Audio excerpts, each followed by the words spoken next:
ainda no 2008, mas principalmente no interior, né, na última questão que nós tivemos no estado do Rio. E a gente então convidou com muito lado feliz, alegre, contente, ter convidado e ela aceite a professora Marcela Aurélio, que é uma professora da Filial de Roraima, que desde que fez mestrado comigo tem essa sensibilidade da população para entender a situação de história de novas tecnologias. A dissertação dela no mestrado foi sobre isso, comigo. Ela tinha a preocupação de saber como os professores de história mobilizavam as novas tecnologias na sala de aula. Ela chegou à conclusão que não sei se eu me lembro ainda, mas a ideia era que ela chegou à conclusão que havia uma relação com a nova tecnologia, mas não necessariamente voltada para as questões didáticas, para a prática docente. E na tese ela vai fazer a tese de doutorado no Rio, que ela continua trabalhando com essas questões, né, de tecnologia. A vida leva ela para Roraima, ter contato, né, com outra realidade, como ela tem aqui. E achamos que era uma pessoa, né, que tem hoje, né, no nosso campo, extremamente bem situada, e que pudesse nos ajudar a pensar essa articulação desse seminário entre as novas tecnologias e agora, né, que veio nos últimos anos, que fake news, não necessariamente essa tecnologia, mas que mobiliza muitas redes sociais, e a questão então do negacionismo, que para a nossa área, na história, é muito importante. Saber como lidar com isso numa aula de história, certo? A gente vai decidir começar, as pessoas talvez estejam chegando, talvez depois nós vamos ter uma oficina e vai trazer a programação. Mas eu quero então agradecer e chamar a Marcela dele. Marcela, que eu queria te apresentar formalmente do Lattes, mas eu fiz a lição de casa. Mas eu já sei muitas coisas de você aqui, né? Eu conheço o mercado, ela é mestre em história, doutora em história, professora federal rural em Roraima, coordenadora hoje do PIBIC, né? Do PIBIC, já no Roraima. E do próprio História. E do próprio História. Do próprio História, trabalho no próprio História, tem várias publicações. É alguém que está sempre sendo referenciado por ensinar os professores de ensino histórico. Muito orgulho que eu apresento uma das minhas filhas. Vai, Marcela. Então, bom dia para todas e para todos. Eu também queria agradecer a professora Carmen Tereza Gabriel, uma profissional, amiga, né, que realmente influenciou bastante na minha trajetória acadêmica, desde que eu fui bolsista de iniciação à docência em 2011, né? 2011, 2013, eu ingressei no mestrado na Faculdade de Educação, trabalhando com essa temática das tecnologias digitais, como a professora Carmen falou. No mestrado, eu fui refletir sobre isso na formação inicial de professores, né, concluindo que, de fato, muitos ali pensavam no uso das tecnologias nas suas vidas pessoais, né, na dimensão social, mas não como uma oportunidade de trazer isso para a sua prática docente, para a sua prática profissional como professores de história. E desde então, né, na verdade, desde a época do PIBID, que a gente começou trabalhando com as oficinas pedagógicas, eu vejo bastante reflexo disso, dessas oportunidades que tive, quando ingressei também para dar aula na educação básica, de refletir sobre aquilo que a gente está criando, está fazendo, apresentar nos eventos, apresentar nos seminários, e poder, então, partilhar, né, refletir sobre aquilo que a gente faz. E hoje, como a Carmen falou, né, a minha realidade é no estado de Roraima, extremo norte do Brasil, em que várias dessas questões têm se desenhado para mim também com outros, junto a outros saberes, né, em que a gente vai fazendo dialogar, né, tramando, como o nome do evento coloca, e fazendo a gente avançar na produção de conhecimento. Nesse ano de 2023, eu ingressei na verdade, em novembro de 2022, na coordenação do PIBID de História da UFRR, em que a gente também tem trabalhado nas oficinas pedagógicas, muito da experiência que eu tive aqui na UFRJ. E em maio desse ano, assumi a coordenação do mestrado profissional em ensino de História, trabalhando também aí nessa outra frente da valorização da formação de professores, formação continuada. E a partir da UNCU desse ano, assumi também a frente do GT de ensino de História, que a gente tem uma maneira bem gradativa, né, tentado articular a nível nacional algumas iniciativas para valorizar também a formação de professores. Então, apesar de serem muitas frentes, todas elas se costuram na valorização da nossa profissão de professor e professoras. E para o ponto de hoje, na verdade, eu optei por fazer um recorte, trazendo, né, conforme solicitado, alguns conceitos, algumas ideias, para que na oficina com a professora Gabriela a gente possa também aprofundar e colocar a mão na massa, né, para materializar algumas dessas reflexões. As perguntas que foram feitas para nortear esse encontro foram 3, tá? E que a gente vai não dar respostas prontas, mas amadurecermos juntos aqui. Primeiro, qual é o impacto das novas tecnologias no acirramento do negacionismo nos dias atuais? E para a gente responder isso, em primeiro lugar, a gente vai conversar um pouco com essa ideia de negacionismo que está em pauta aí. A segunda pergunta foi como essa articulação tende a influenciar a percepção de verdade no ensino de história, que também é uma discussão bem cara, né? Que eu lembro que no GCE, no grupo de estudo com a professora Carmen, a gente também vinha pensando bastante sobre isso. E a terceira e última pergunta, como esses conceitos têm se manifestado nos currículos de história. Então, aí a minha opção pelo encontro de hoje é que seja algo realmente dialogado, né? Tem uma parte óbvia, né, de conceitos que a gente vai trazer aqui, mas que vocês se sintam totalmente à vontade para intervir, para trazer um exemplo da sala de aula, para trazer, né, aquilo que vocês têm pesquisado na iniciação científica, nas suas pesquisas de mestrado, e assim a gente vai, então, construindo essa teia. E também queria agradecer, né, porque a gente está numa sexta-feira, já depois de uma jornada intensa de estudo, de trabalho, então que realmente esse momento agora seja um momento formativo, um momento que a gente possa sair daqui diferente. Eu sempre falo isso, né? A gente entra de uma forma e isso aqui precisa nos afetar para deslocar, para refletir, para avançar em algo dos nossos trabalhos e pesquisas. Então, o primeiro ponto que eu trouxe é o que seria esse negacionismo, né? Obviamente, a gente sabe que um conceito ele tem várias interpretações possíveis e para responder isso, no que eu estou me baseando? Sobretudo em 2 autoras que são do campo do ensino de história, que é a professora Sônia Menezes, da Universidade do Cariri, atual coordenadora do Prof. História UFCA, né, a Universidade Regional do Cariri.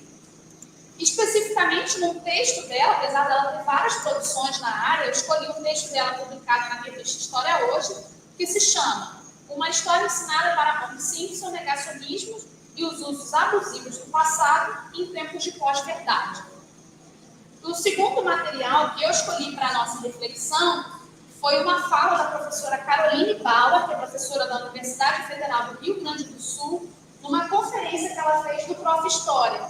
A professora Caroline Bauer também tem pesquisas nessa área e vem pensando essa discussão, né, sobre a ditadura militar, os negacionismos hoje. Então, para quem quiser depois também aprofundar alguns dos pontos que nós vamos conversar, são produções, enfim, que eu acho que vale a pena a gente buscar e se apropriar. Sempre lembrando também, como eu aprendi com a professora Carmen, né, que a gente pode dialogar com e contra, né? Nós não precisamos necessariamente concordar com tudo que é colocado por essas autoras, mas refletir e pensar no que a gente, enfim, dentro das concepções teóricas que nós defendemos, o que nos serve e aquilo que a gente pode discordar também a nível de pensamento. Primeira coisa, né, o que seria esse negacionismo? Que é uma palavra que tem sido muito trabalhada e muito falada. Seriam afirmações que confundem, que relativizam, que negam, que instalam controvérsias, difundem teorias da conspiração, manipulam informações e dados consolidados. Então, primeiro ponto é entender que o negacionismo, né, a gente tende é a negação. Negação do quê? Mas é mais do que meramente negar. Muitas vezes é falsear. E, como o nome da nossa atividade fala, isso está muito associado hoje às tecnologias digitais, sobretudo, especificamente, às redes sociais. Acho que todo mundo aqui teria um caso para contar, né, de um grupo de WhatsApp de família, por exemplo, em que foram mandadas notícias falsas, em que houve, né, às vezes, o não discernimento sobre a notícia que está sendo veiculada. Isso é muito presente no nosso cotidiano e, sem dúvida, também na realidade dos nossos estudantes da educação básica. Então, entender que negacionismo não é simplesmente a mera negação, mas a negação inclui, né, a negação em si e essa instalação de manipulação de informações, né, de relativismos, enfim, que aí entra a pergunta 2 que foi feita sobre o sentido de verdade para a gente pensar a história e o ensino de história. E sobre quando a gente fala das redes sociais, dessas tecnologias digitais, né, a Caroline Bauer, ela traz isso para a gente pensar nessa live dela, do apoio financeiro que há e dessas redes de poder envolvidas. Então, vamos dar exemplos bem práticos, né? Nós estamos na universidade, eu acompanho o trabalho do Instagram do GCE. A gente tem uma quantidade X de seguidores. Por que a gente que produz conhecimento, que está na universidade, divulgando coisas de qualidade, a gente tem um alcance muito restrito e muito limitado ainda? E às vezes a gente vê pessoas que não são da área de história, que estão aí literalmente bombando nas redes, para usar a expressão do termo. Lavinha. Não, alguém conhece? Não recordo o nome dela.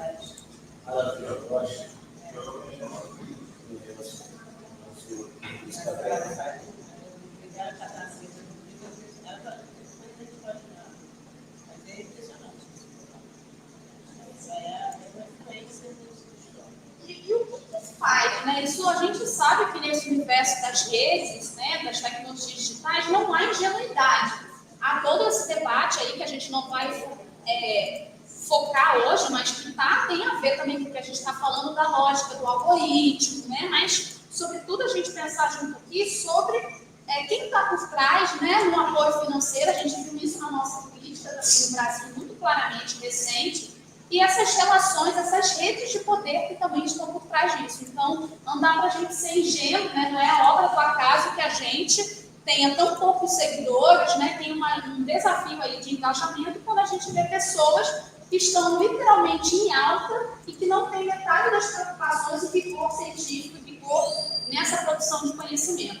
E, obviamente, que isso aqui também não é para a gente condenar, né, os influencers. A ideia não é essa. Inclusive, no próprio História, eu estou orientando uma pesquisa, meu primeiro orientando de mestrado, que está pesquisando sobre o Instagram no ensino de História, para pensar essas estratégias para a sala de aula. Então, o nosso objetivo aqui não é trabalhar nessa pauta, né, um versus o outro, o bonzinho versus o malzinho, é entender essa lógica das redes, é debater sobre isso, entender o que é o negacionismo e justamente como a gente se posiciona e se coloca nessa frente. Então, a gente pode dizer também que o negacionismo ele tem um objetivo de intervenção político, ideológico, econômico, há um intuito, engendrado mesmo, há um objetivo de desqualificar, de relativizar o conhecimento. E, como eu disse, muitas vezes, desqualificando as próprias instituições, escola, universidade, né? Eu quero um conceito que a Carmen trabalhou, né, de pensar essa escola sob suspeita, né, o conhecimento sobre rasura, me lembro de ter estudado esse texto no mestrado, e a gente pensar como é que isso acontece nesse universo das redes. É necessário também, considero importante a gente historicizar um pouco esse processo, né, de quando esse termo do negacionismo surgiu. E a Sônia coloca para a gente que esse termo, baseado em outros autores e autoras, né, ele vem ali da década de 70, da década de 80, com um historiador francês, que é o Henri Rousseau, que inicialmente esse termo do negacionismo ele foi associado ao Holocausto, à negação do Holocausto, especificamente. Mas hoje, no Brasil, trazendo para a nossa contemporaneidade, a gente poderia dar inúmeros exemplos. Né? Basta a gente ligar-se, antenar aí nos debates nas redes, que a gente vê a negação da própria pandemia, do aquecimento global, da ditadura militar no Brasil, entre vários outros exemplos que vocês também no debate podem trazer e citar para a gente aqui. Então, apesar de ser um conceito que data ali da década de 70, 80, né, com esse historiador Henri Rousseau, a gente traz para a nossa contemporaneidade, né, brasileira e consegue pensar todas essas outras pautas, né, da ditadura, do aquecimento, da pandemia, e vários outros exemplos. E aí eu pergunto para vocês, né, como professores de história, o que a gente faz com tudo isso? Então, beleza, entendi o conceito, entendi que negacionismo não é meramente negar algo, mas pode ser relativizar, pode ser, enfim, instaurar controvérsias, né? Confundir, eu acho que é uma palavra interessante, mas há soluções para isso? Quais seriam as possibilidades? Eu quero depois ouvir vocês também sobre isso. Qual é o papel da escola? Qual é o papel da universidade? Nós, como produtores, defendendo que nós, docentes da educação básica e superior, somos autores, né? Somos intelectuais que pensamos e produzimos conhecimento, o que a gente faz com isso? Então, esse é um debate que eu queria também trazer para vocês.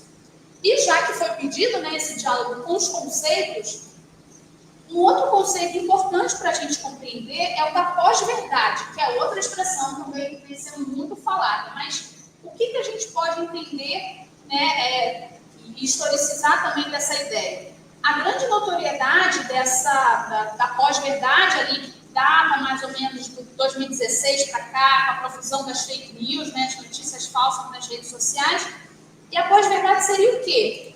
Aspas, uma crise de veracidade e da relação com a verdade, uma preferência pelas crenças individuais ao invés da ciência, seria também um apelo às experiências pessoais. Isso, sem dúvida nenhuma, gera uma confusão entre fato e opinião, que é outra grande polêmica. Hoje, com as redes sociais, todo mundo vai para a rede e coloca a sua opinião, vendendo isso como se fosse a verdade absoluta dos fatos. Então, isso também é como se fosse um sintoma do negacionismo, tá claro? Então, a pós-verdade, né, preciso deixar claro que tudo isso está conectado, negacionismo, fake news, pós-verdade, mas que não é a mesma coisa, são sintomas e caminhos que acabam se conectando de certa forma. Então, essa crise de veracidade, né, e da relação com a verdade, o apelo às experiências individuais, é óbvio que nós somos historiadores, nós trabalhamos, né, para a galera que trabalha ali com a história oral,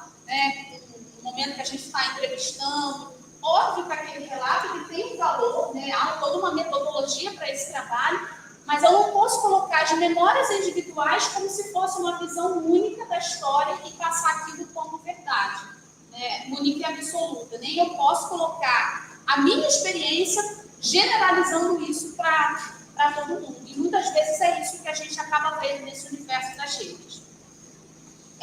E outro ponto também que eu quero deixar para a nossa conversa é o desafio da criticidade às fontes, né? E como eu já tinha comentado, qual é o papel da docência nessa aprendizagem da criticidade das fontes, que é o nosso trabalho de todo dia. O que faz um historiador? Como é que trabalha um professor de história em sala de aula? Sempre desenvolvendo o pensamento crítico.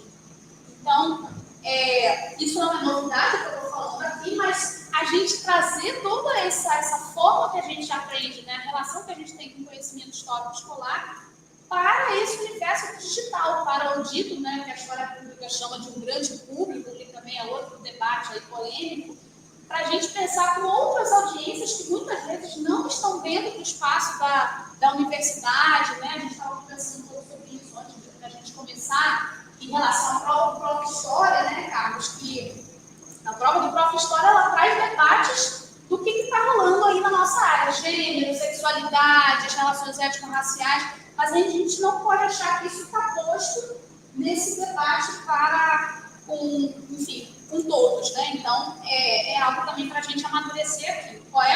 Como é que eu ensino, né, o pensamento crítico, como é que eu desenvolvo o pensamento crítico para audiências, para as pessoas que não necessariamente estão no espaço formal da escola e da universidade. E outro termo, né, dentro de negacionismo, pós-verdade, fake news que a gente está trazendo aqui, é o revisionismo, que também tem ligação, né? O que seria o revisionismo? Seria o ato de revisar, de reinterpretar, reanalisar ou ressignificar as narrativas e fatos históricos segundo os procedimentos do método científico. Então, a ideia em si do revisionismo, ela não é um problema, na verdade, ela é o que pauta a nossa própria historiografia. Mas o problema mora quando a gente tem um revisionismo conservador, ou, reacionário também, né? Não podemos botar no mesmo significado, mas o revisionismo ele faz parte do processo da escrita da história. O problema que a gente encontra hoje, quando dialoga isso, é fazer o revisionismo uma lógica em que a gente coloque, né, essa visão, enfim, reacionária, conservadora da história. E uma coisa que eu acho bem interessante que eu acho que precisa ficar para a gente desse encontro é a relevância da prática científica, né? Ao contrário do que também foi colocado ontem, né? Ao contrário não, na verdade, confirmando o que foi colocado na mesa de abertura, o ensino de história, a Carmen sempre, a professora Ana Maria Monteiro, entre outros, não é um mero lugar de aplicação. Né? E quando às vezes as pessoas querem reduzir o ensino a um mero lugar, da prática, como se isso fosse esvaziado de teorização, de conceitos, de abordagens, isso fragiliza a nossa visão de que nós produzimos conhecimento. Nós somos autores, produzindo conhecimento junto, né, para quem está na educação básica, junto com os nossos estudantes da escola ou mesmo na universidade. Então, o que eu queria ressaltar também é essa relevância, essa importância da prática científica. Né? Nós produzimos conhecimento, eu vou bater nessa tecla um pouco justamente para defender essa perspectiva. Se dentro dessa discussão do negacionismo, da pós-verdade, há um caráter intencional dessas desinformações, a quem interessa, que é a pergunta que a Carmen sempre fazia, a quem interessa, né, Carmen, quando a gente discutia sobre essas novas tecnologias, o conceito de tradição versus inovação, essas falsas oposições que às vezes se colocam, e a gente pensar, a quem interessa? Né? Quando a gente começou conversando aqui da lógica do algoritmo, de que nada nesse mundo das redes sociais, das tecnologias digitais é ingênuo, de que é preciso questionar isso. Exemplos do dia a dia, você entra para ver uma passagem aérea, daqui a pouco você está recebendo um monte de coisa sobre passagem aérea, incentivando que você compre. Isso não é hora do acaso. Por mais que isso esteja claro para a gente, essa discussão, e tem muita gente na área do direito, por exemplo, estudando sobre isso, da comunicação, da história, é preciso trazer esse debate, né, de uma forma palatável e compreensível para que a gente compreenda o que acontece. Outro ponto também, que eu sei já de antemão que pode gerar polêmica aqui, mas é um ponto que a professora Sônia, a professora Caroline Bauer traz na live dela, é a gente pensar o professor como um curador. Né? E aí eu acho que a Gabi tem uma ótima contribuição para dar para a gente. Né? Tá na rede, é verdade? Tá na internet, é verdade? E como é que nós, como professores, contribuímos, né, podemos ajudar aos nossos alunos a encontrar, então, conteúdos que sejam de qualidade, analisando a fonte, a criticidade que a gente estava falando. Então, isso eu também queria deixar, estou lançando várias coisas, né, para a gente poder depois priorizar e tramar aqui a nossa rede. Tá? Então, o professor como curador, como profissional que vai ajudar o estudante a encontrar, né, ou a produzir, não apenas encontrar, mas também produzir conteúdos de qualidade, né, com rigor científico. A discussão do letramento digital é outro aspecto também, não sei, mas acho que a oficina da Gabi talvez tangencie também esse ponto do letramento digital, né, da criticidade, do letramento histórico, do letramento digital. A história pública, que hoje, né, também tem disciplina no próprio História, né, tem gente que vem estudando sobre essa história pública, que é a gente, né, e não é ficar se responsabilizando no sentido de culpa, né, nós historiadores falamos para nós mesmos, mas como a gente hoje pode produzir conhecimento, né, numa linguagem acessível, saindo só dessa lógica de falar para os pares e poder chegar a outras audiências. E aí, já caminhando para a finalização dessa parte expositiva, que eu acho que talvez, né, eu não quis começar por ela, quis deixar para o final de propósito, mas que eu acho que é a grande resposta que eu encontro quando eu vou, né, a gente lê outro, escuta, mas vamos agora elaborar o nosso próprio pensamento. Né? Da onde surgiu isso? Por que essas pautas negacionistas estão tão em alta? E aí a Caroline Bauer traz uma resposta que está longe de ser uma justificativa única, mas que eu acho muito interessante, que é a gente pensar esse negacionismo contemporâneo como uma postura de reação a toda essa luta das políticas afirmativas, da inserção dos chamados excluídos da história, né, em espaços que antes não eram designados para eles. E aí a gente pode trazer, por exemplo, os debates que hoje a historiografia escolar tem feito. O papel das mulheres, né, os debates das relações étnico-raciais, todas essas discussões que estão incomodando muita gente. No momento que você tem, né, a política de cotas, por exemplo, que já gerou aí inúmeras controvérsias também. Vocês, enfim, acho que com certeza estão cientes e já acompanharam isso. Isso incomoda, né? No momento que a gente tem essa virada de chave social, né, cultural, isso incomoda. Então, essa postura negacionista, né, e a Carol vai lá na psicanálise para trazer isso para a gente, né, você nega aquilo que está mal resolvido para você. Então, a história do nosso país, né, o Brasil, ele tem muitas coisas mal resolvidas. Se a gente pensar o que foi a ditadura civil, militar ou empresarial militar no nosso país, essa história recente, o que foi a escravidão, né, acho que o Carlos estava falando sobre isso na pesquisa dele, muita coisa mal resolvida, jogada literalmente para debaixo do tapete, que, e aí eu acho, não sou profunda conhecedora da psicanálise, mas eu achei essa ponte, né, esse diálogo interessante, a gente pode discutir aqui também, da gente pensar aquilo que coletivamente está mal resolvido na nossa história. Nega-se aquilo que está mal resolvido. Então, qual é a origem de tudo isso?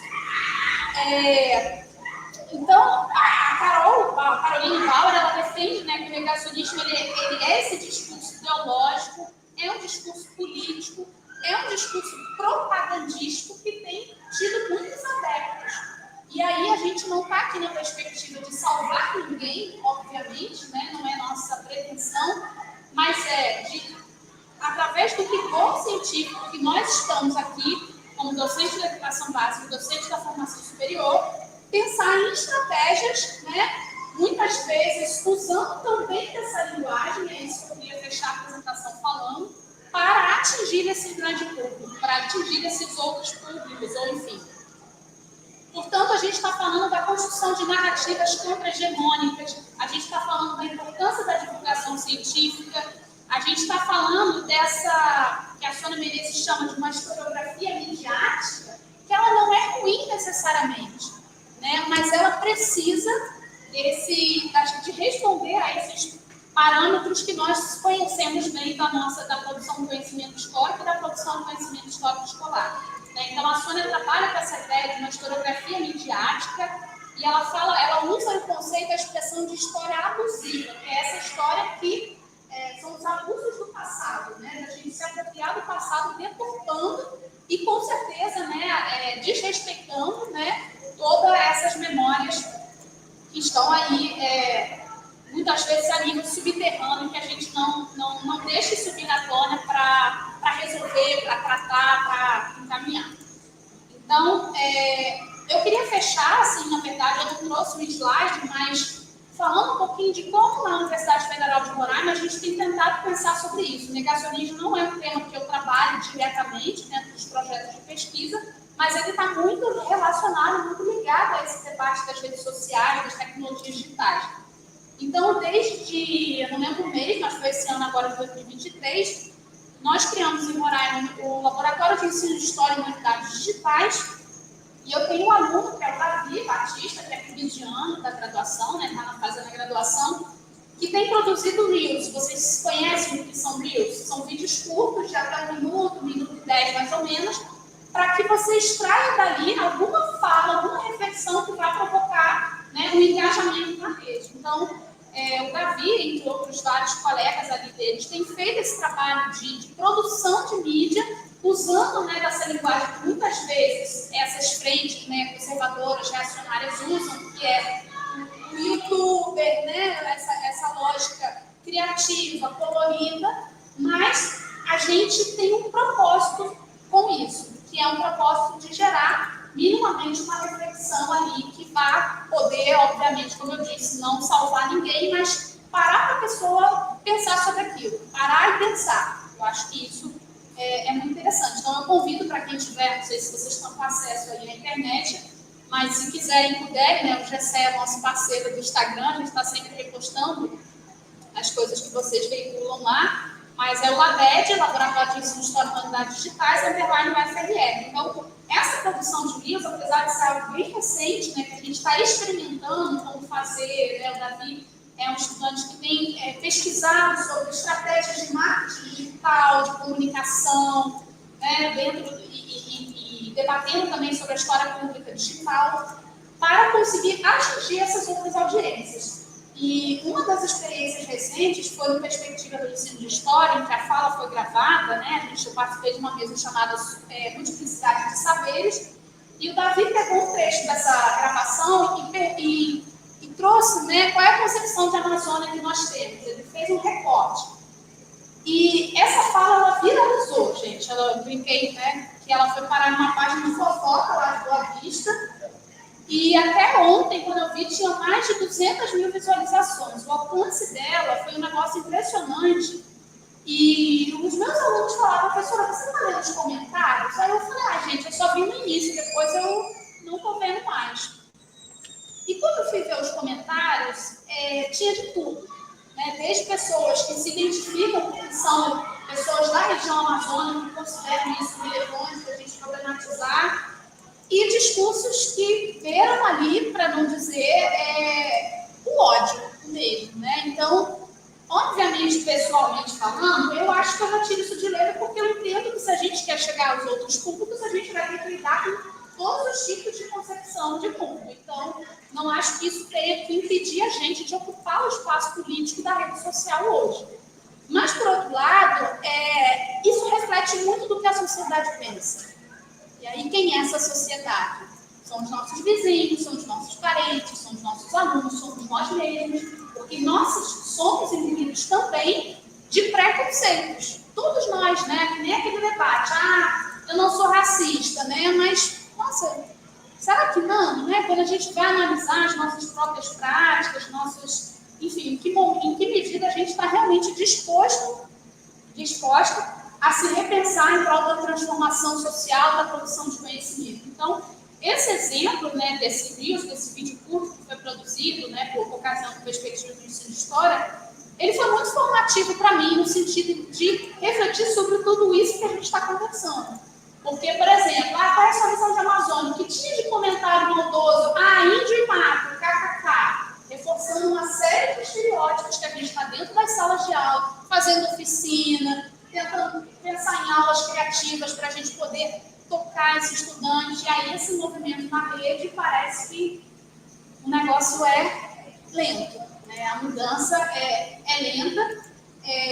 Enfim, então eu acho que pode ser que tenha ficado meio confuso, mas a gente agora no debate, a gente vai trazendo tanto as nossas experiências de produção, né, de mestrado, de doutorado, de dissertação, de tese, os trabalhos que nós fazemos na educação básica e na formação de professores para dar vida a todo esse debate aqui que nós, né, os conceitos de pós-verdade, negacionismo, fake news, passados sensíveis, que foi uma expressão que eu não trouxe, mas que também essas autoras, né, a Caroline Bauer e a Sônia Menezes, ressaltam, né, essa ideia dos temas sensíveis, dos passados sensíveis, para a gente pensar a produção do conhecimento histórico escolar. Então, vai dar um pouco disso que eu queria trazer. Agradeço pela disposição para a gente trocar ideia na conversa.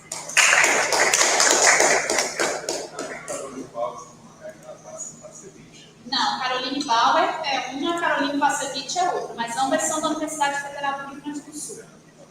Acho que eu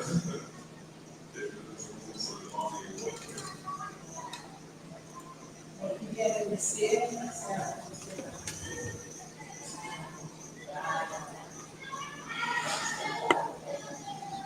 já tem várias questões ali. Aí me parece que desde que você a gente tinha pensado nesse papel da internet no ensino histórico.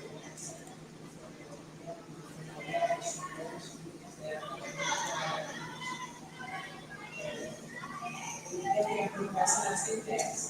Você só tinha a ideia de educação pela forma de se relacionar ou pelo conhecimento, relacionar ao conhecimento, talvez porque às vezes não, acho que a gente isso, ele foi um pouco mais negacionismo, é uma igreja que produzir conhecimento nesse sentido. Acho que você falou que não só enganar, mas culpar, falsificar. Eu tinha duas questões, não sei se eu começo, alguém que pensar, mas eu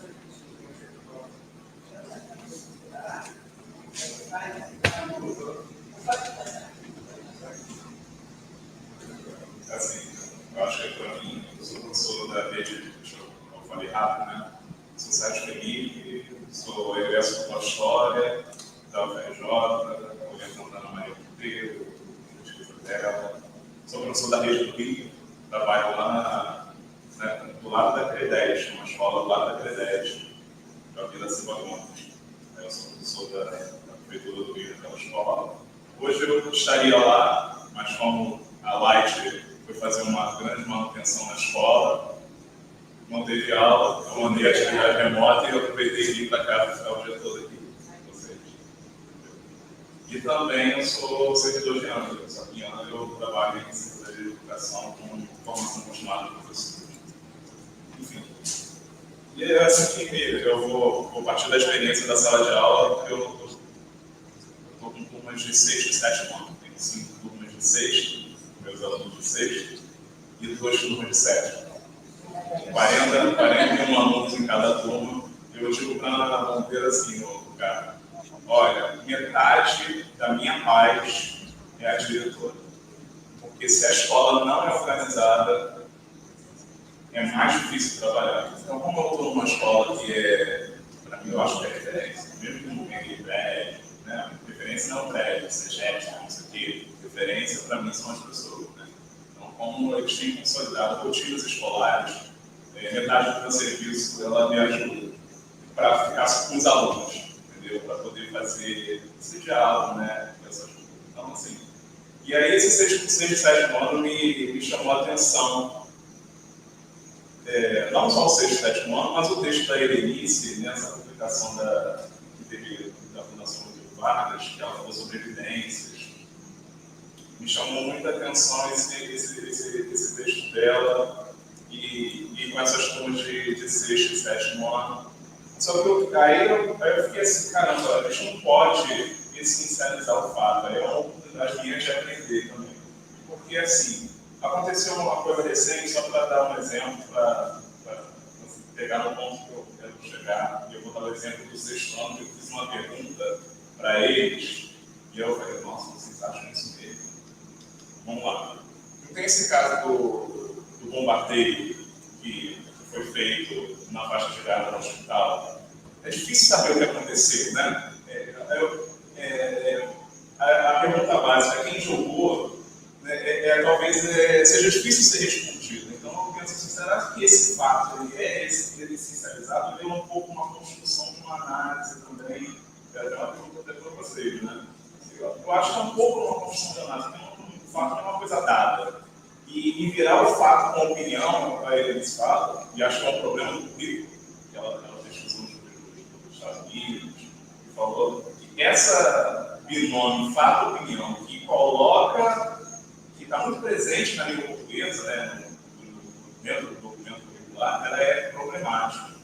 É problemática por conta que a gente nem opinião, eu acho que deveria se relacionar um fato à desinformação, que é o que está mais próximo do que a gente quer questionar, né? Uma opinião. A opinião são as crenças, pode ser das diversas maneiras. Então,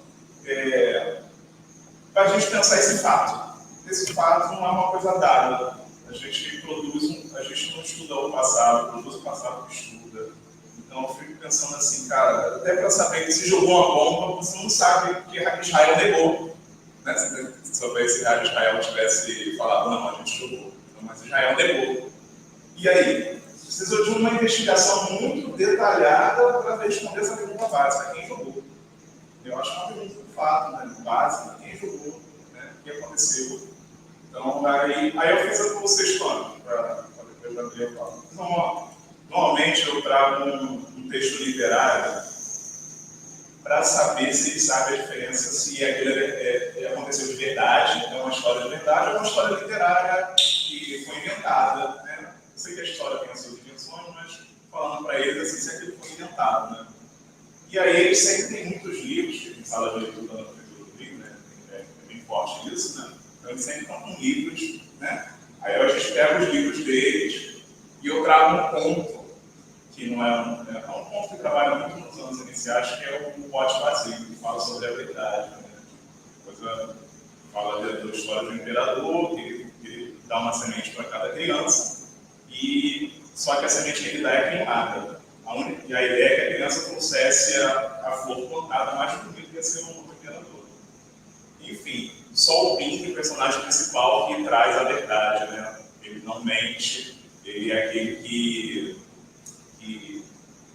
fez o que seu pai pediu, né? Não mentiu, trouxe o pote vazio. Né? Ele levou o pote vazio e todas as crianças levaram as flores maravilhosas. Aí eu conto essa história com eles, eles trabalham juntos, isso. E aí eu pergunto, e aí, isso aconteceu de verdade? Esses livros que vocês estão lendo, aí eu indico, né? Aconteceu de verdade? Isso é uma história real, isso que vocês estão lendo, ou é uma invenção? E muitos deles levantam o braço e falam que aquilo aconteceu de verdade. Tudo que eu contei aconteceu de verdade. Os livros que eles estão lendo literários aconteceu de verdade. Então, a gente tem que... O que aconteceu? Porque se eles não conseguem separar as histórias literárias da minha matéria, eles não entraram na minha matéria. Eles não ainda entraram na minha matéria. Então, você percebe que ele tem que entrar na minha matéria. Eu acho que, só para não me estender, eu acho que essa construção da ideia de evidência, você tem alguns problemas nesse conceito, eu queria aprender que vocês falassem, celofane, né? Mas que essa evidência tem a ver com essa articulação das fontes, assim, essa articulação das fontes para sustentar uma afirmação. Né? Essa preocupação, né, de não, uma coisa são as fontes, outra coisa é essa articulação para sustentar algo que se afirma. Então, a ideia de trabalhar isso com eles, né? Eles perceberem no dia a dia como isso acontece, como vai o médico, ou diversas funções, né? Jornalista, detetive, né? Para que não é assim dado. Senão eles vão achar que os livros que eles estão lendo do dia a dia é real, não é uma invenção, não é uma criação de uma pessoa. Então, eu fiquei bem preocupado no início desse ano, falei, caramba, essas crianças estão achando que esses livros literários aconteceu de verdade. Então, a gente já é um buraco mais embaixo, né? Porque para alguém na internet jogar uma desinformação e a pessoa assumir como verdade é um pouco. Não precisa nem muito trabalho, só está bem baladinho. Só para... Então, eu acho que você falou, quando eu estava preparando o material, né, para a história do Brasil, para vestibular social, jornalismo, visual e tal, cara, eu me deparei com um verbete da InfoEscola, cara. Daí esse verbete estava dizendo um verbete do site da InfoEscola falando sobre quilombo de Palmares, né?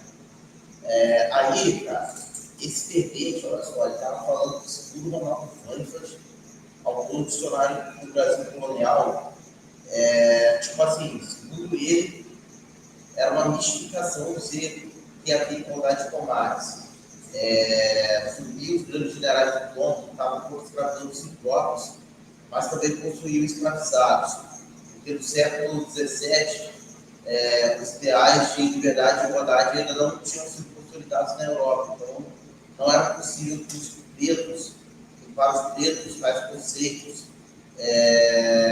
fossem realmente quilombos. Aí eu li isso. Primeiro eu coloquei assim na apostila e tal, aí teve uma estudante que contestou isso. Aí eu parei e pensei, cara, vou olhar essa fonte, eu tirei a informação. Aí eu entrei no site da InfoEscola, estou entrando novamente, e aí, quem produziu esse verbete, que se chama Escravidão dos Quilombos, é um jornalista, e ele cita vários sites, e dentre esses sites, ele cita, além dos sites, ele cita um livro do Leandro Narlock, que é politicamente correto da história da escravidão no Brasil. Aí eu fui ver a formação do autor, eu fui ver a formação do autor, o cara possui graduação em comunicação social. Aí eu parei e pensei, pô, cara, nada contra jornalista, sei que existe jornalista sério, mas, pô, às vezes eu paro para pensar, cara, pô, gente, imagina um estudante fazendo pesquisa nesse site, entendeu? Aí pensando no que você falou, cara, o risco dele ficar isso como verdade absoluta é muito grande, cara. E aí fica mais difícil de precedentes serem abertos para você mostrar que há outras visões, para você mostrar que há outros pontos de vista, que não é só por aí, entendeu? Eu trabalho também com um vídeo do canal Meteoro chamado Quem Disse que o Beat é Escravos.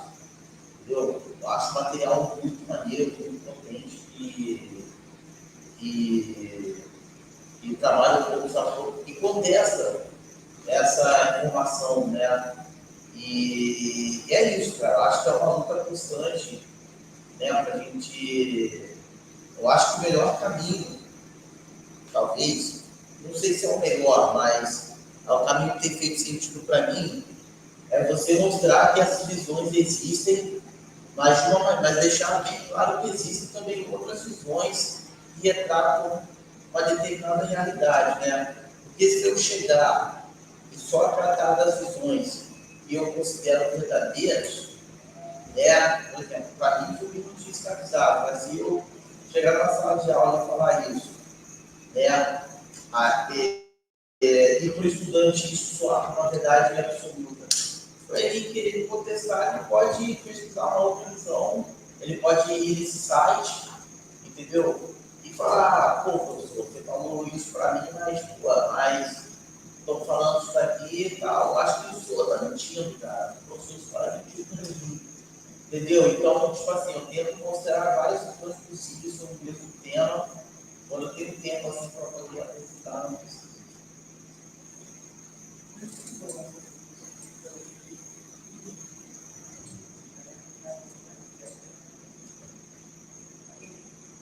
Eu tenho várias coisas para falar. Até você falou do ressentimento, eu gosto muito de psicanálise, né? E a Maria Raquel escreveu um livro, a Maria Raquel é psicanalista, e ela escreveu um livro que se chama Ressentimento, que é exatamente uma tese dela para tentar entender esses comportamentos negacionistas que vêm tomando conta, né, de várias áreas, não só da ciência.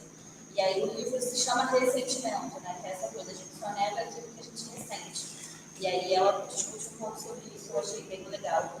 E aí, enfim, tem várias coisas muitas coisas que vocês estão trazendo, a gente vai ter a oportunidade de ver na oficina daqui a pouco melhor.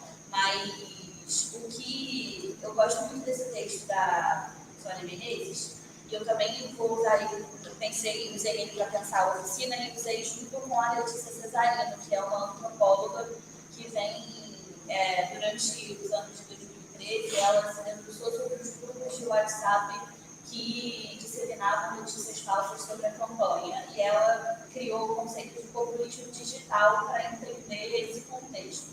E aí a Sônia Menezes, ela traz o conceito e a ideia do regime de veredicção, né? E o que ela coloca é que, diante desse problema que a gente vê já há muito tempo, de que a ciência ela tem limites, né? Limites que são demarcados por esses marcadores de gênero, de raça, pela própria historicidade que o campo científico tem, ele vem sofrendo críticas na sua produção, né? Como se produz conhecimento científico. Primeiro passa-se por um desconhecimento sobre como se faz essa metodologia, né? Não é todo mundo que tem acesso a isso, não é todo mundo que reconhece como se produz ciência, né? Da ciência que a gente conhece, neurociência e tal, de metodologias tradicionais que criaram a ciência moderna que a gente tem hoje, que é o que existe por aí. E outras críticas também passaram por esse campo. E aí o que ela chama a atenção, que resolveu, em grande medida, o problema que tinha na minha cabeça em relação a isso, que é que o que está sendo colocado em xeque é quem produz a verdade, né? São regimes de verificação daquele conhecimento que está sendo produzido. Então, quando a gente vai olhar, né, essa crítica, por exemplo, do zumbi, o cara está pegando um afirmar uma determinada opinião que ele chama de científica para deturpar aquilo que a própria ciência demarcou como conhecimento científico. Porque dentro do campo, né, disputa aí é que Zumbi teria escravos. Sim, mas a lógica de escravidão que se colocava naquele ambiente era completamente diferente da lógica da escravidão. Quem diz isso para a gente é a própria ciência. Então, no meu entendimento, tanto que a Sônia Menezes chama de regime de benedição e a Letícia Cesarino vai chamar de crise de perigos, é que o que está sendo colocado em xeque não é a ciência, não é a maneira como se produz o conhecimento, ou as formas como a gente pode, né, os outros saberes que a gente pode incorporar. Não é isso que está sendo criticado, né? É quem tem o direito ou a legitimidade de reconhecer determinado discurso como científico ou não. Então, isso aqui é o mais, na minha percepção, o mais complexo disso tudo, né? Porque você tem que refutar isso, né? Zumbi é verdade que os zumbis tinham escravizados? É muito complexa, né? E aí eu acho que o que traz, assim, para mim, de resolução dessa complexidade mesmo é entender que está sendo colocado em xeque. Nesses discursos negacionistas não é como se produz, muito mais quem está produzindo. E aí eu acho que isso ajuda a gente a construir respostas para esses questionamentos que surgem em sala de aula, né? Eu tenho estudado e pensado através dessas duas autoras. O que eu achei interessante é que nas referências do Jim Gage, ele não cita, nas referências ele não cita uma. Então tem a impressão de que ele falou com o Ronaldo Vânia foi segundo Leandro Narlock. Possivelmente. E o próprio livro do Leandro Narlock cita o Flávio Gomes. Para você ver, esse livro do Leandro Narlock é bem antigo, acho que até bem anterior à questão das mídias digitais que estão presentes, né? E esse livro, ele cita o Flávio Gomes para dizer, porque o Flávio Gomes, na pesquisa dele, ele desenvolve a diferenciação entre os escravizados, né, para desconstruir aquela perspectiva de que todos os escravos eram iguais, né, de que existem várias diferenças, etnias, culturas, participações, resistências, enfim, existe um mundo de possibilidades de serem estudados. A pesquisa do Flávio vai um pouco nessa direção, não na direção de deslegitimar a figura política do zumbi. Então, é isso, é um argumento científico sendo utilizado de uma forma falaciosa. Não é quem fala sobre aquilo, não a ciência em si está sendo questionada. Você faz uma edição do que te interessa, você produz uma generalização a partir daquela edição. Sim. Eu acho que nesse momento é isso.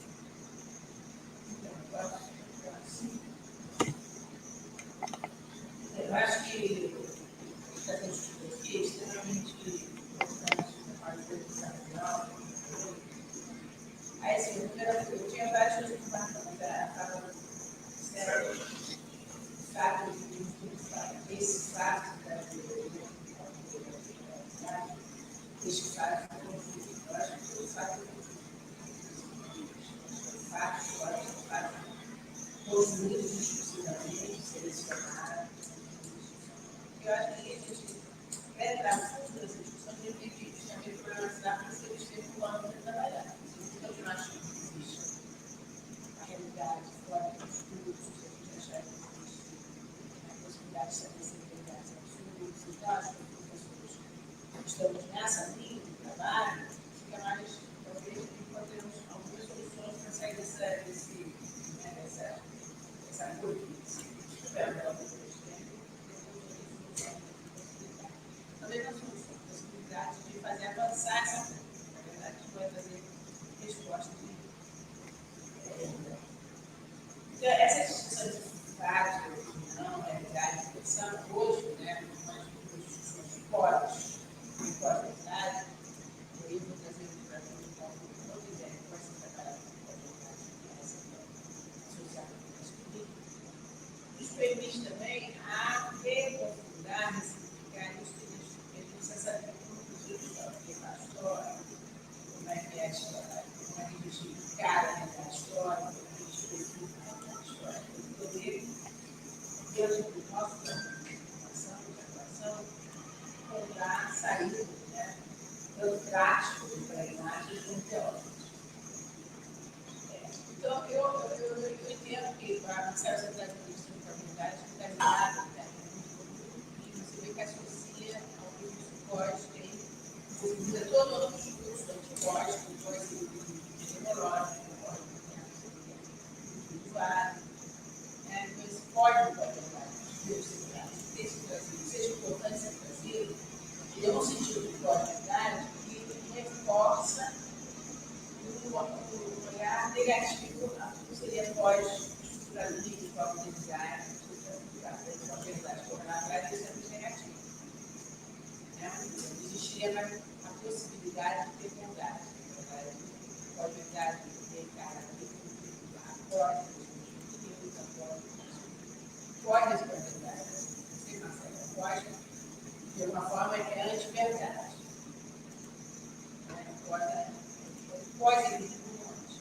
Pós-verdade ter uma verdade. Não é verdade.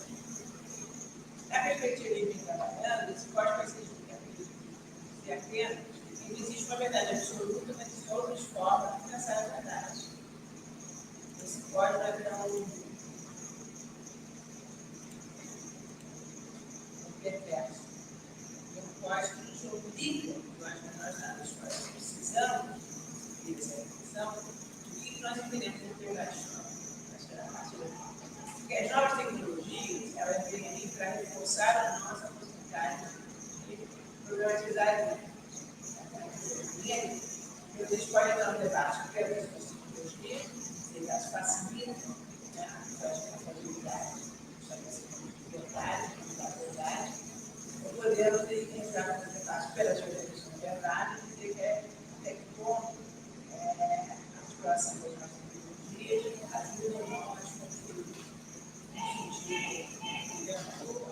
Na verdade, esse ponto, mas a minha insistência na questão da verdade me parece que não precisa de tecnologia para expandir essa ideia de falsidade, essa ideia de falsidade, são intenções antigas do campo da história, desde a época em que discutia essa história da arte e ciência. A dimensão da verdade histórica é uma dimensão estruturante do pensamento histórico que faz parte de todo o movimento de reafirmação da ciência histórica consciente, da história consciente. Quando a história não tinha afirmação científica, nós inventávamos ela se torna, ela se torna uma questão. E como mais preocupante, a nossa linguagem, a linguagem da história, é uma linguagem que respeita a matemática, científica, a história, a linguagem, é narrativa. Tem um papel narrativo. A gente conta os narra. A gente mobiliza palavras, são palavras muito parecidas com as palavras que nós utilizamos no dia a dia, sem estar pensando de forma determinada. Então, dentro disso, eu acho que esse debate, às vezes, ele se ele não for meio fundamental, realmente, ele pode nos levar a crítica ao conceito. Eu preciso ser feito. E a crítica, e o uso da verdade associada a essa crítica, pode nos impedir ou nos levar a uma visão de verdade no plástico na verdade, dos fatos são baixos, quase tanto. Então, como é que a gente fica nessa? Nós não temos que a verdade muito complicado também. Você vai ser associada ao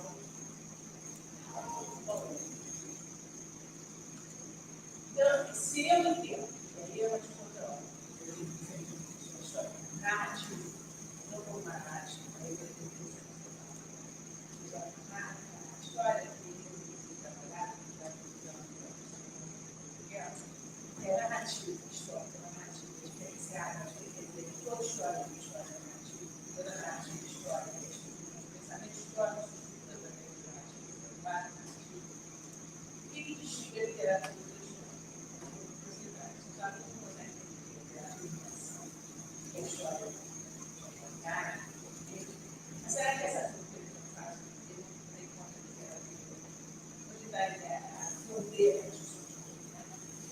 formação, é que uma vez que nós consideramos de guerra, você tem uma imensa dose, mas dimensão. Então, qual é o procedimento, como eu produzo isso das fontes aqui, talvez seja o caminho para a gente pensar de como a gente produz conhecimento histórico e conhecimento da literatura, para ver o procedimento, qual é o procedimento. E aí ele quer trazer uma discussão que eu acho importante, ele vai trazer dois temáticos, por exemplo, ele vai chamar a questão da história, não é qualquer narrativa, a narrativa histórica não é qualquer narrativa, a narrativa que é conduzida através de procedimentos metodológicos muito claros. Por exemplo, a questão do tempo, da temporalidade, das conexões temporais, que é chamada de conectivas do tempo. Os historiadores mobilizam que a conectividade do tempo pode ser fiscalizada, pode ser a questão das fontes, a fonte é uma cadeia do tempo. Que pode ser a questão da geração de geração. Eu vou dizer uma coisa, você vai entender o seguinte: olha, uma fonte, ela é fonte de tempo, ela é um marcador de temporalidade. Não é porque ela é uma fonte também não dá. E a gente também alguns trabalhos que têm assistido, educação histórica, as fontes às vezes são mobilizadas como fontes de verdade. Você também constrói então, na verdade, a fronteira entre a realidade e história, verdadeira história, verdade, será que é essa a fronteira que você quer? Será que essa vai fazer a diferença? Eu acho que a gente faz a diferença, primeiro, para fazer a ciência de aula e trabalhar a metodologia, não fazer isso. Mas entender que aquela narrativa que vocês contaram aqui, ela tem, né, ela tem quem narra, ela tem o que narra, interesses que ela narra, quem é que está empenhando essa narração, eu acho que essas são as diferenças. Não é que a gente é real, é verdadeiro, no sentido. Senão a gente entra na lógica do negacionismo. Já que o negacionismo tem que enfraquecer, mas quem está dizendo isso? Quem está dizendo isso? Quais são os interesses do grupo? Cada vez que eu faço um passado, cada vez que eu trago o passado, cada vez que eu ensino o passado, eu estou tendo interesse no presente e no projeto societário. Então, assim, o que me parece importante é a gente ou não, é como eu desconstruo de uma forma acessível a esses alunos essa discussão que ela tem uma dimensão de complexidade, pensar no abstrato grande. E como é que eu vou dizer para uma por exemplo, como é o exemplo do que é atual, né? Olha o contexto que se dá esse bombardeio. Nós estamos no presente. Esses fatos que vieram da nossa verdadeira também vieram talvez essas discussões que têm presente. Qual foi a história que fez a verdade que chegou a a gente, o presente dessa história, talvez essa dúvida alguma latente. Alguma resposta vai ser encontrada. Quem vai ser? Quem tem interesse em compartilhar? É uma discussão que extrapola a maldade do fato. Existe aí um interesse que é muito mais amplo que o planeta. Então, é a quem pertence ao direito de ter o território, de ter o Estado, para chamar assim, e esses povos, o direito de Israel e a pessoa. A história é muito mais complexa para chegar a entender essa resposta. Então, se a gente diz quem se afirma por ele, o interesse dele foi para ter um vilão da história. Na verdade, ele é um vilão. Mas a gente está apresentando fato presente, mas eu queria talvez discutir essa experiência e quando a gente está nessa, eu estava bem o assassinato do César, na história de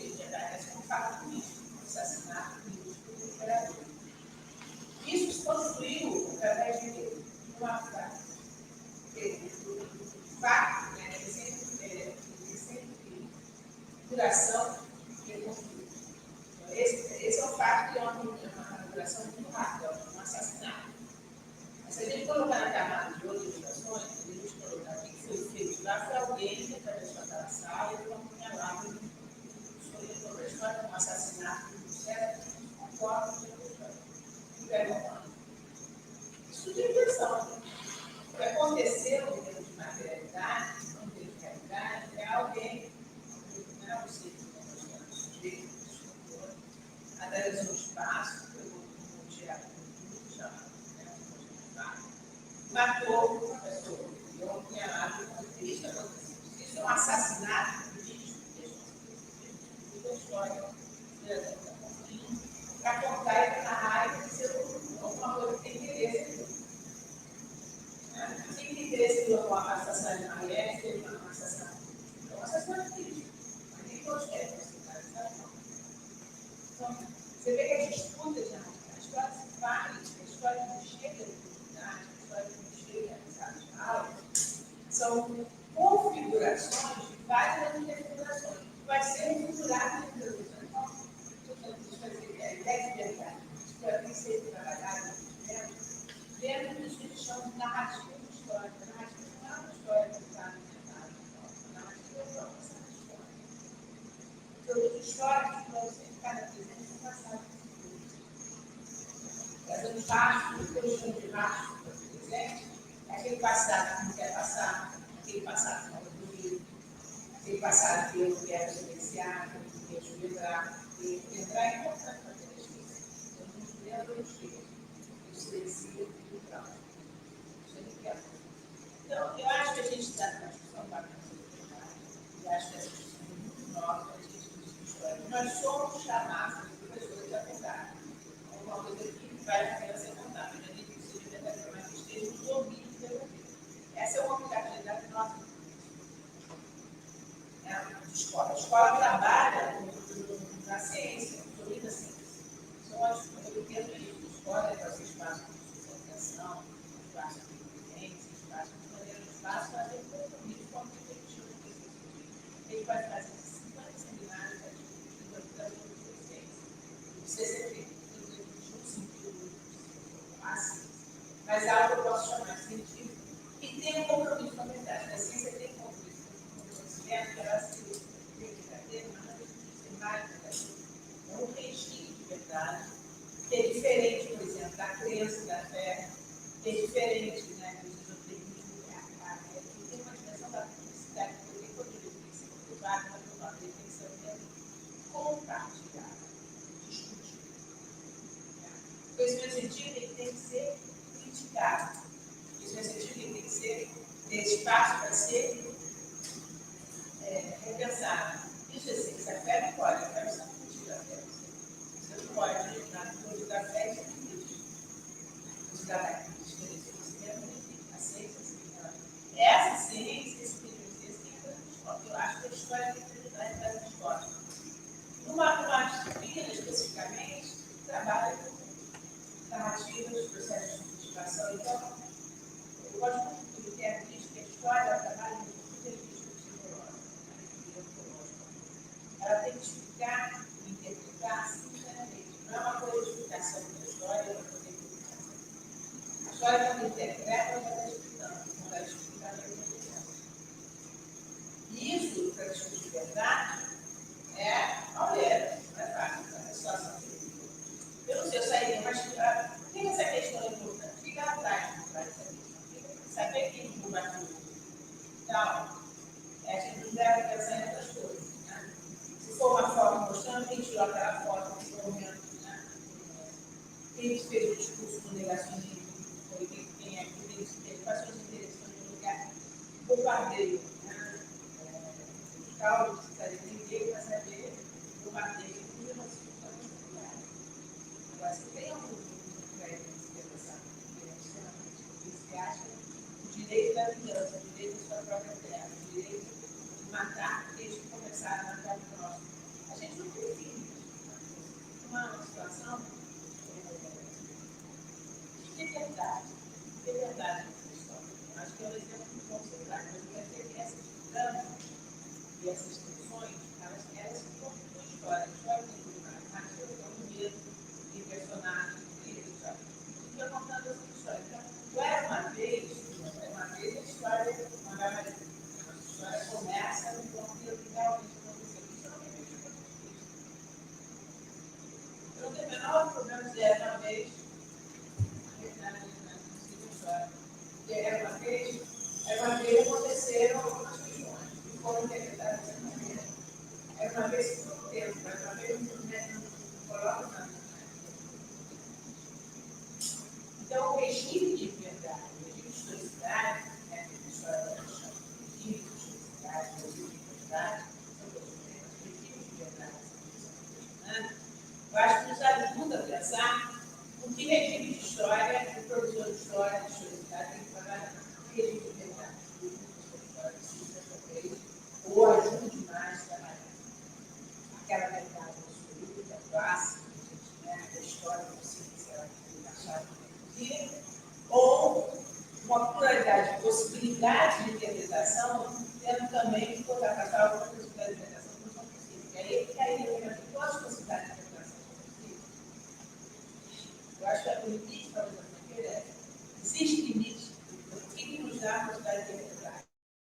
Pode concordar com ela, que fala do pesquisa. Todas as interpretações são possíveis. Várias são possíveis, também nem todas são possíveis. Existem interpretações de situações de acontecimentos que não são possíveis. Por que não são possíveis? Porque é possível contestar essa interpretação pelo fato, justamente por uma confrontação dos fatos. Você está usando para nós, mais talvez instigante da gente pensar é das possibilidades de interpretação. Nem todas são possíveis. Acho que essa é uma contradição induzir, né? Contradições dos alunos, eu acho que é a base da exatamente. E a ciência, eu fico falando de escola, espaço público, daquela espaço público, espaço público. Eu acho que esse é um exemplo que não é dizer que a ciência explica o mundo melhor que a fé. Não estou dizendo isso. São dois regimes de verdade muito diferentes. O regime religioso é um regime de verdade. Acho que é faltar em outros princípios. Então, não necessariamente se choca com o regime da ciência, o que eu posso ter. O regime ter fé, ser uma cientista, não responder isso. Não é verdade. O regime de verdade científica é permitir a possibilidade da reputação. Exatamente, mas aí vai ter representação da crítica, e aí ela fala do revisionismo. Né? O revisionismo seria, agora existe uma ideia da história dos Estados Unidos se associa imediatamente a um revisionismo conservador. Então, eu acho que, na verdade, eu estou dando a nossa tecnologia, né? Quando você fala, é interessante porque aí você passa uma preocupação com a tecnologia vai ajudar a socializar, né, para fora das escolas, né, das redes, essas questões muito importantes, essas liberdades, essas liberdades. Então, na tua cabeça está trabalhando a escola indo nas redes para poder. Quer dizer, a escola como lugar, não haveria problema. Seria o lugar, não teria lugar, que é mais para que é acessível. Já de problematizar essas questões que a escola levar as redes de uma forma. A escola, eu dizer, na relação do conhecimento no ambiente escolar. Levar as redes, eu daria umas possibilidades de interpretação. Acho que esse movimento eu senti mais forte esse movimento do que o outro movimento. Eu acho que o que a Gabriela está querendo fazer, que é as redes na escola. Como as redes entrando através das escolas, elas podem, de alguma forma, contribuir de que maneira para a discussão da verdade. Eu sinto totalmente diferente do que você fala, sabe? Eu sou uma opinião de vocês.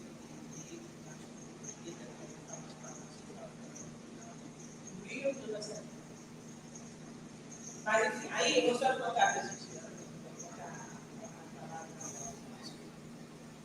Eu fui nessa palestra muito forte. Aí eu era uma mesa, o nome da mesa era Demarcação de Saberes, dos pontos, paradigma de educação específica ocidental e biologia indígena. E aí eu tinha uma professora da lei da escola particular, parece que e conhece ela mesmo? Todo mundo falando que Zé Aladim. A Zé Aladim parece que é mais mesmo. Porque essa Aladim, pelo que ela fez lá, eu achei maravilhoso. Aí eu tive uma outra impedimento para estudar teste de tecnologia, porque tinha uma que estava tentada pela lei, e não conseguiu colocar a aí falo eu, né, que saber, é falar ela, e aí o que ela traz? Ela é escritora, essa pessoa, da história infantil, são 13 anos, 26 anos. Todo livro já teve 15 anos, e fez uma coisa, e faz o livro do trabalho, acabou a licenciatura de história de 15 anos, e está trabalhando numa rede particular. E toda a experiência dela, de escritora, de comunicador, de trabalhar dos dois conteúdos, ela vai e leva a sala de aula. Mas ela leva a sala de aula de uma maneira extremamente interessante. Porque ela leva a sala de aula desvinculada dos conteúdos básicos. Só que ela tem, o que ela faz de tempo para produzir um material, levar para a escola. Eu estou trabalhando nessa escola. E aí já começa a ser algo completamente não real. Olhar para esse então, o que eu perguntaria? Como é que a gente pode pensar que agora, uma série agora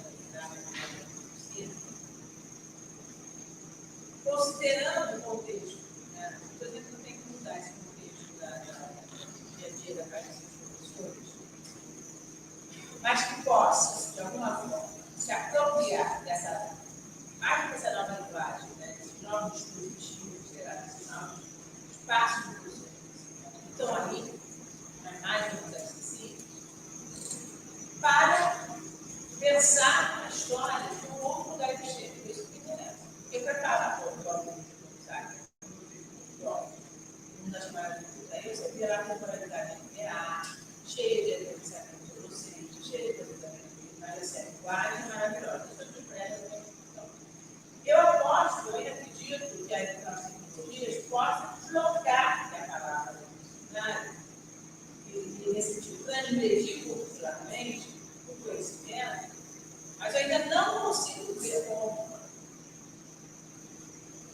Porque eu vejo que a relação do conhecimento dele pode ser mais acessível.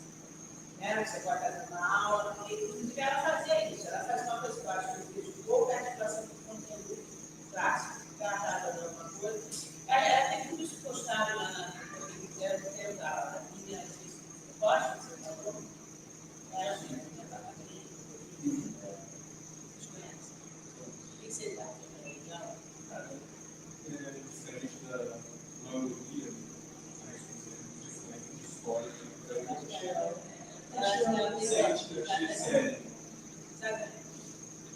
e esse foi o sucesso que ela fala, né? Que ela dava esperança desse professor. Porque ela não dá e não faz produção material, né? Produção de filme, de vídeo, mas entendeu? A minha dúvida, e precisa saber de vocês, para assim, como se vocês estão aqui tratando uma dúvida, talvez seja nós sempre digital, seja outro modo, eu acho que se a gente começar a aprender uma perspectiva de olhar no mundo, não mais como eu acho que é um pouco diferente, a gente olha e não dá para olhar mais no futuro, sem ser atravessado com as coisas. Como é que essa perspectiva de olhar o mundo como nós estamos na posição do professor na sala de aula pode um pouco ir, não necessariamente para distribuir, socializar, mas para eu ajudar que esse aluno se desloque da sua posição e a outra da sua posição. Ele vai produzir alguma coisa a partir dessa posição. É diferente. Uma coisa assim, vamos fazer uma pesquisa sobre a República primeira no Brasil, abre seus celulares, coloca no recurso. Isso aí está sendo um meio de facilitar o acesso ao conhecimento. Né? Porque antigamente era massa, se puder, né? O acesso a uma informação. Que aí eu acho que seria um curador interessante. Né? As pessoas poderiam fazer uma curadoria das informações, poderiam potencialmente tornar conhecimento, poder explicar absolutamente.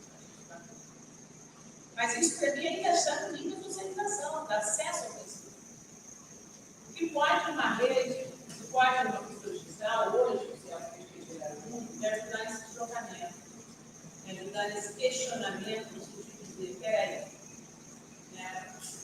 Eu sempre fico acompanhar a discussão de ontem, a discussão da criação, os processos de edificação.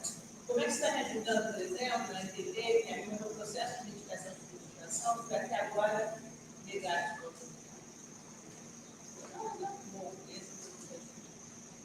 Há alguma diferença trabalhar com dificuldade? A rede me ajuda a fazer algo a mais com dificuldade para se discutir, uma imagem, uma autopositiva perfeita agora. Eu sei que eu estou tocando mesmo, mas é isso que quero. Eu acho que tem um potencial, eu não consigo chegar. Quem chegou mais perto foi o que falou da reestruturação do tempo. Porque me parece que se a gente um dia conseguir usar as redes abertas, refiguração, sabe como é refigurar?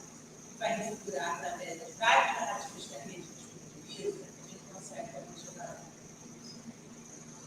Só a reprodução da fala do. Eu acho que tem que ter o processo de refiguração, né, porque a fala do só que nós estamos no momento que todo mundo chegou aqui nesse lugar aqui, né, com refigurações, refigurações, na verdade, são sempre pré-refigurações, refigurações, refigurações.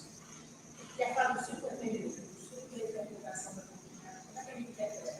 A gente parte sempre de algumas ideias, de alguns sentidos pré-estabelecidos, que a gente, no momento do início do processo de formação clínica sai do zero, então nós deixamos uma pré-figuração, nós chamamos todos os pré-figurações de instituição, de alguma maneira, pré-figurados em processo de dimensão diferenciada, a pré-figuração de formação em relação a pessoas mais configuradas até mim, participando de um espaço de formação, onde a Marcela traz uma outra configurações, né, que nos ajuda com as nossas pré-figurações, configurar o que a gente sabe. Esse é o momento de configurações as mulheres. Isso tudo a gente vai narrativo. Então, me parece que o que me chama a atenção nesse estudo, por isso que eu acho que a gente é investigada contra a tecnologia, é que ou há uma super valorização ou há uma superação. Mas eu não consigo, eu acho que para quem interessa, acho que o jeito que vocês decidem, não é encontrar esse cenário, mas buscar uma crítica dessa articulação com os jovens, eu acho que a pesquisa e as discussões do conteúdo então, assim, eu acho que é um campo de história ainda é extremamente urgente, talvez até porque ele está aí, tem vários, já está presente, não tem como, a gente vê que vai no celular, a gente trabalha, faz cultura, não foi direto. Não foi mesmo. Eu olhei, mas eu saí falando de ciência das pessoas. E a gente faz a divulgação, inventa a divulgação, já estou aqui. Por que a gente chegou na divulgação? Bom, eu não entendo, né? Eu se tivesse pego o telefone ligado, eu não mais tarde. Tá, são 10h30. Eu acho que a gente podia passar a palavra para o Marcelo. Eu queria fazer uma pergunta dessa fala da Carmen, em relação à tecnologia digital que você trabalha nisso. Tinha gente não utilizar a tecnologia como recurso, você vê isso, né? A gente não entender como recurso. Eu estou vendo assim, pensando de uma forma embrionária, para mim, a tecnologia digital é a voz do mundo na sala de aula, se a gente conseguir. Né? É a voz do mundo na sala de aula. É como se a sala de aula ela não tivesse só aquelas pessoas presentes, mas outras pessoas que dialogam dentro daquele espaço.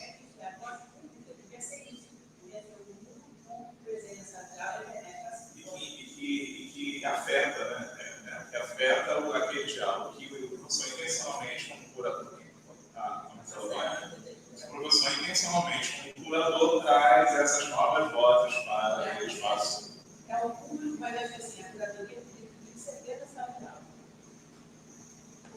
pode ver para o professor orientador, na verdade, ele já faz a seleção dele, partindo do critério dele.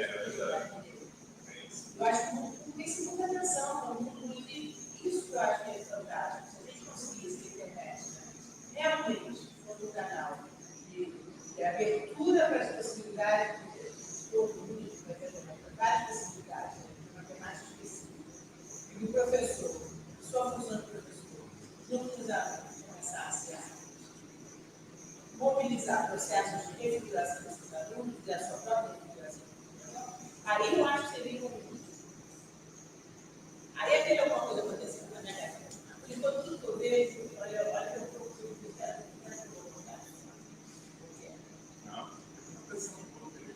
Não, depois, tem coisas boas, mas tem coisas boas que não conseguem, não mudam o que é a música. eu acho que o aluno, Marcelo, assim, a parte do meu trabalho, o aluno precisa falar ainda muito pouco, ele vai fazer outras coisas, né? Às vezes a expressão mão na massa é muito mais, ele fala pouco, né? Eu acho que esse encontro, esse diálogo, não é para validar o eu, o outro, né? Ele fala sobre outras coisas, mas não sobre o que vai fazer, escutar, né? Ouvir diferente de escutar, né? Então, eu acho que a gente tem que estar, os professores da gente tem que estar nessa postura de escutar, até para dialogar com os conhecimentos prévios, com as incompreensões. Como um aluno meu falou, Marcelo falou que o indígena é surdo. Eu precisava falar para ele que é certo ou errado, mas eu primeiro perguntei, por que você acha isso? Ao invés de validar o certo ou errado, sabe, é como se você estivesse dando valor à fala dele, que é importante. Que ele não chegou àquilo sozinho. Outras rodas vieram junto com ele. Então, eu não posso chegar e falar certo e errado. Vamos lá, por que você acha isso? Outros alunos já estavam falando, não, que isso, que absurdo. Então, acho que tem muito disso. Era a questão de estar trabalhando no sexto ano, a questão do estar trazendo os povos indígenas, mas lá da aldeia, lá no João Veramirim, estava falando sobre a principal aldeia do estado do Rio de Janeiro aqui, indígena, estava falando sobre povos indígenas, né, no sexto ano, para puxar o presente e depois ir ao passado, lá dos primórdios, né? Era uma perspectiva assim, do trabalho dos povos indígenas hoje, depois eu puxo, aí a gente vai puxando, vai pegando as camadas de tempo até chegar, né, lá atrás. Né? Enfim, e aí ele foi um dia e fala que é sujo. O que a gente faz? A gente fala, senão você acaba, né? Dependendo da maneira como você conduz, acaba. Então, é importante que o estudante tenha a liberdade de falar sem se sentir julgado de forma severa. Começa por aí. O outro é realmente importante para a nossa aula, ou a aula aconteceria sem uma videoaula? Aconteceria sem ele. Se o outro é importante para a aula, então, se o outro não falou, a aula não aconteceu. Senão a gente é substituído. Tem tudo para substituir.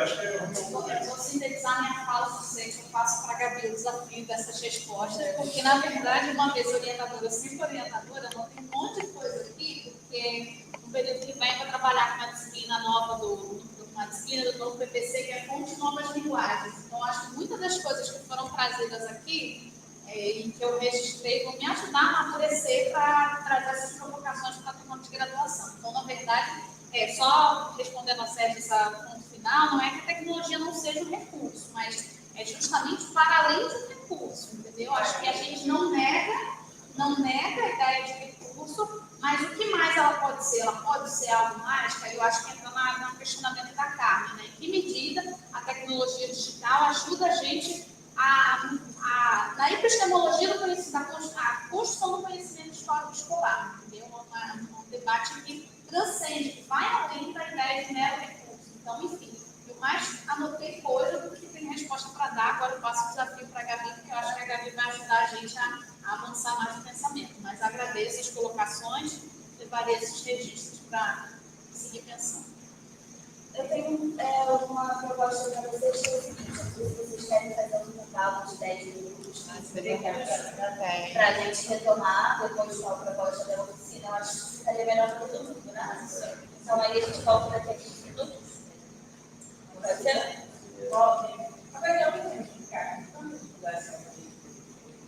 Não, na rede social vocês mandaram.